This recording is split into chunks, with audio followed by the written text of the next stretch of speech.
وعلیکم السلام ورحمۃ اللہ وبرکاتہ. کیسے بھائی؟ ٹھیک ہے. اللہ تعالیٰ آپ کو عزت دے. سلامتی دے. تھینک یو سر. بس الحمدللہ صلاۃ والسلام علی سید الانبیاء والمرسلین. بھائی آپ کے ساتھ ملاقات ہو گئی. یار آپ آشنا لگتا ہے. کہاں سے کال فرمایا آپ نے؟ میں نے جی مردان سے. مردان سے. اللہ آپ کو عزت سلامتی دے. حکم کریں بھائی. آمین آمین. اللہ آپ کو بھی عزت دے. ماشاء اللہ ماشاء اللہ. بس جی ہمارے دو آپ کی باتیں میں سنتا ہوں، میرے ذہن میں دو سوالات تھے، میں آپ سے اس کے بارے میں معلومات کرتا ہوں. یہ حضرت محمد مصطفیٰ صلی اللہ علیہ وسلم ہاں جی. لیکن ہم کو تو پتہ ہے، لیکن سارے عالم مانتے ہیں نا یہ علی جو ہے نا علم کا دروازہ ہے، اور اللہ رسول یہ اللہ کا شہر ہے. اللہ کا رسول شہر علی دروازہ ہے. اور جی یہ جو قرآن مجید پھر نبی کریم صلی اللہ علیہ وسلم پر جو وحی آئی تھی نا، وحی صرف اس پر بھی آتی تھی یا مولا علی پر بھی آتی تھی؟ نہیں، وحی صرف رسول صلی اللہ علیہ وسلم پہ آتی تھی. رسول اللہ صلی اللہ علیہ وسلم اپنا علم منتقل کرتے تھے امیر المومنین علیہ السلام.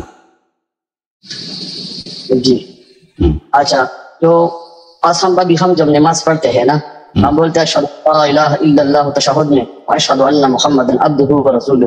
لیکن اب میں نے اپنے امام سے پوچھا، ہمارے گاؤں میں امام ہے، تو میں نے پوچھا، لیکن میں نے بولا ہم یہ پڑھ سکتے ہیں نماز میں اشہد لا الہ الا اللہ واشہد ان محمد عبدہ ورسولہ واشہد ان علی ولی اللہ. ہم یہ پڑھ سکتے ہیں. اس میں کچھ کہہ رہے نہیں یہ تم، لیکن آپ سے میں یہ درخواست ہے، لیکن ہم پڑھ سکتے یا نہیں؟ میں آپ کو جواب دیتا ہوں. جی میں آپ کو جواب دیتا ہوں. جی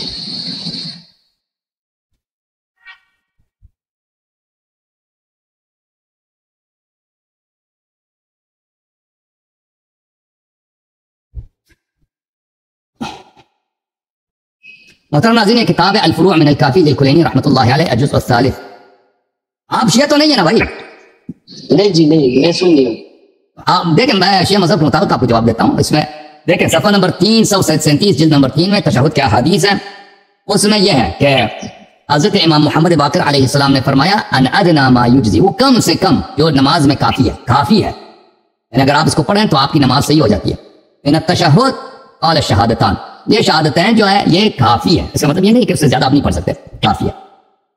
اچھا، تو اس کے علاوہ اگر کوئی زیادہ پڑھنا چاہے، یہ الاحتجاج طبرسی ہے، شیخ طبرسی رحمۃ اللہ علیہ کی. یہاں پہ صفحہ نمبر 158 میں ایک لمبی حدیث ہے. حضرت امام جعفر صادق علیہ السلام نے فرمایا فَإِذَا قَالَ أَحَدُكُمْ لَا إِلَهَ إِلَّا اللَّهُ مُحَمَّدٌ رَسُولُ اللَّهِ فَلْيَقُلْ عَلِيٌّ أَمِيرُ الْمُؤْمِنِينَ. اگر آپ اسے کوئی شہادتین پڑھ دے تو اس کے بعد اس کو کہنا چاہیے علی امیر المؤمنین. تو تشہد میں میرے بھائی اہل بیت علیہ السلام کا فرمان یہ ہے کہ شہادتین جو پڑھتا ہے اشہد ان لا الہ الا اللہ واشہد ان محمدا رسول اللہ یا اشہد ان محمدا عبدہ ورسولہ صلی اللہ علیہ وسلم، یہ کافی ہے، یہ کافی ہے. لیکن اگر اس کے بعد یہ کہہ دے واشہد ان علی امیر المؤمنین، یہ بہتر. ٹھیک ہے جی، اہل بیت علیہ السلام کا فرمان. اوکے میرے بھائی، جی جزاک اللہ. دو thank you sir, thank you sir, بہت مہربانی. ایک سوال اور کرتے ہیں، ایک سوال مزید. جی کیا مزید سوال ہے؟ جی لیکن ہم لوگ جو جنازہ پڑھتے ہیں نا، جنازہ، تو جنازہ میں آپ لوگ کیا پڑھتے ہو؟ ہم لوگ تو جو بولتے ہیں نا، ہم تو مثال سے نویت الادی اللہ تعالیٰ لیکن یہ پڑھتے ہیں، لیکن جنازے کا جو نماز ہے. لیکن آپ لوگ کیا پڑھتے ہیں اس میں؟ آپ لوگ صلاۃ الجنازہ میں دیکھیں، میں صلاۃ الجنازہ میں 5 تکبیریں ہیں. ہر تکبیر کے بعد میں آپ کو بتا دیتا ہوں کہ کیا پڑھتے ہیں.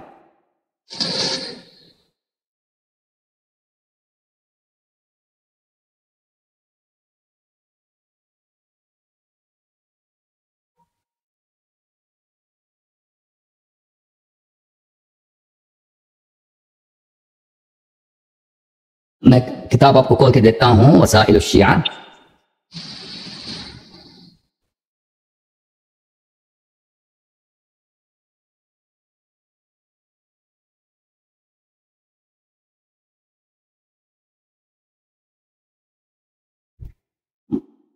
محترم ناظرین، کتاب وسائل الشیعہ الى تحصیل مسائل الشریعہ لشیخنا الحر العاملی رحمہ اللہ، جلد نمبر 3. یہاں پہ میں آپ کو لے کے چلتا ہوں ابواب صلاۃ الجنازہ میں، صفحہ نمبر 60 میں. وہاں پر اس طرح ہے، حدیث ملاحظہ فرمائیے. عن ابی عبداللہ علیہ السلام قال تکبر ثم تشہد. ہاں چلا گیا میں، ایک منٹ. اچھا، یہاں پر کیفیت صلاۃ الجنازہ، جنازہ کیسے پڑھی جاتی ہے، یہ صفحہ نمبر 60 ہے.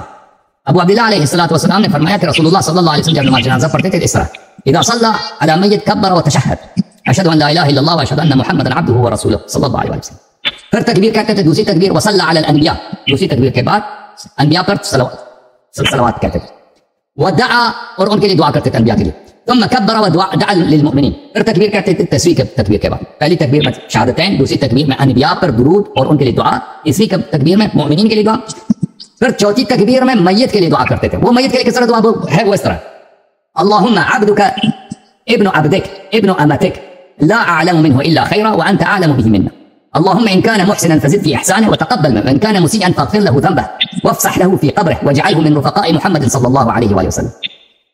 اچھا، ثم کبر الخامسہ منصرف، جو پانچواں جو سلام دیتے تھے، پانچویں سلام کے بعد وہ منصرف ہو جاتے تھے، ٹھیک ہے نا؟ یہ طریقہ ہے نماز جنازہ کا۔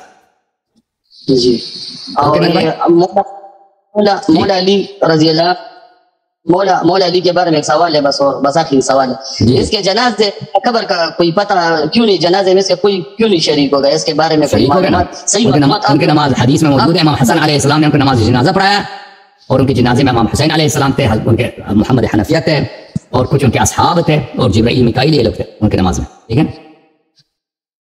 اوکے میرے بھائی، میں نے تو دوسرے مثال سے مولی سے سنا تو وہ تو کہہ رہے حضرت جبریل علیہ السلام اور میکائیل علیہ السلام حسن حسین جنازہ پیچھے سے پتہ نہیں اٹھایا اور آگے سے حضرت جبرائیل اور میکائیل، تو یہ آپ کہہ رہے ہیں پبلکلی ان کا نماز جنازہ نہیں ہوتا کہ سب لوگ آ جائیں، کیونکہ ان کے دشمن بہت تھے اس زمانے میں، خوارج جو ہے، خوارج ان کے دشمن تھے، اگر ان کو پتہ چل جاتا ان کا قبر کہاں ہے تو ہو سکتا ہے وہ قبر کی بھی حرمتی کریں، قبر سے نکال کے ان کے جنازے کی بھی حرمتی کریں۔ تو یہ جنازہ ان کا محل دفن شریف وہ مخفی تھا حضرت امام جعفر صادق علیہ السلام کے زمانے تک۔